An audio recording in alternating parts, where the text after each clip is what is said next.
There's a lot of excitement at the Allen County Museum about this new exhibit that's coming up. And joining me today to tell us more about it to my immediate left, a beautiful, fresh new face, the new curatorial assistant at the Allen County Museum, Morgan Miller. And then we have Director and Executive Secretary, Allen County Historical Society Museum, Amy Kraft-Clausen. And thanks for coming today, you guys. Thank you. Thanks for having us. Okay, Amy, I was saying you must be so excited because you've been looking forward to this exhibit, and you're like, a lot of stress and things still need to get done, but it's almost here, and we should be all excited about this, right? Yeah, we are. It has been a lot. It's a big exhibit for us, and something that we haven't done before. So, putting all those pieces together and then thinking about how the layout's going to be, and working with Morgan and Brittany Venturella, all of those pieces have come together pretty well. And so we're really fortunate. I have a great staff, and they've been on board, so that's been a godsend, because the exhibition components are really different than we've ever done before. So we're really excited. So we wanted to bring some stuff that we thought we could show, because they're little tidbits, I would say, from our permanent collection, and somewhat representative, I would say, of some of the stuff that people will be able to see from some of the loaning institutions that are have provided us objects for the exhibit. Which that's a neat thing too. Okay, so let's look at some of this stuff. Morgan, you want to start? Yeah, absolutely. So these all came from our collection. So they kind of showcased what you'll end up seeing in in the exhibit. So here we have a little campaign charm. It's he called it the Log Cabin Campaign. So this was from Benjamin Harrison, and he really ran off of his grandfather's slogan, which was Tippecanoe and Tyler too. But he called it Harrison and Morton too. All right. So there's also another little campaign pin here. It shows him sitting in the presidential chair. Oh, it certainly does. All right. And here as well, we have, this is the log cabin. So it was built here in the square of Lima. So he did that as part of his campaign. He would take it across the country. That sounds wild. Yeah. That is a really pretty card. Is that, I don't know exactly what it is. It's a little postcard here. So it's on Taft and Sherman. So it kind of showcases here. Over there, Yes. And then there is a campaign ribbon from Garfield and his running mate Arthur for 1880.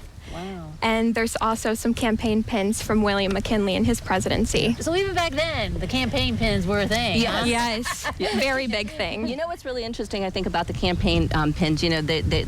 I would say that they're similar in some cases to probably our current time, but then there's these really intriguing ones like this bee and things that became specific for some of the presidential campaigns. So it's kind of fascinating. Right, yeah. And unique. Right, exactly. And so, and this is the one that wants to fly away.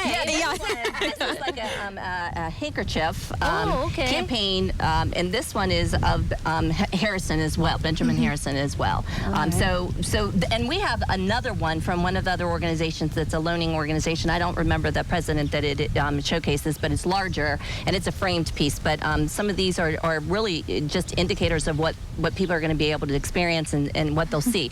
We also have a lot of textiles, or quite a few textiles that are coming. So there's going to be stuff from First Ladies, a couple dresses from some of the First Ladies, and then some pajamas from one of the first from one of the presidents. Yes. So it will be an eclectic collection of objects on view for the first time for us. But I think people will really enjoy it, and it's a great opportunity, I think. Yeah. It sounds like one of those exhibits that you go to a bigger town to go see, So we don't have to go out of town. People are going to come to Lima to see this. Absolutely. You're right. And you know what? We are also going to keep this theme going. It's kind of going through October. We have special guests who are going to come in, and they're going to do some lectures from throughout basically August through October. And then we're also doing a presidential fundraising dinner where we will have 3 presidents from Ohio who will be at the event, and we're going to do cocktails from the time period and have a dinner. And so hopefully, we're going to sell out at that event. There will be limited tickets, so we're looking forward to it. Yeah. Oh, a lot of neat things to enjoy when you have this exhibit. So it must be really fun to be working on it. Absolutely. Yes, it's been an amazing experience for me to be able to work on, and so really excited to see it all come together at the end here. Right. One of the things, Holly, that I will share is Morgan and Brittany have done an extensive amount of work because as objects came in from some of the loaning organizations, they had to do condition reports so that we could kind of make sure that we were managing objects, of course, appropriately and according to best standards. But she's been thick in that, and so has Brittany. So I think that they'll both be excited to be able to kind of join in and help put the exhibit together. Yeah, exciting stuff. We'll learn more about it in the times ahead. Thanks for coming today. Yeah, thank you. All right, don't go away. New Edition continues in a moment.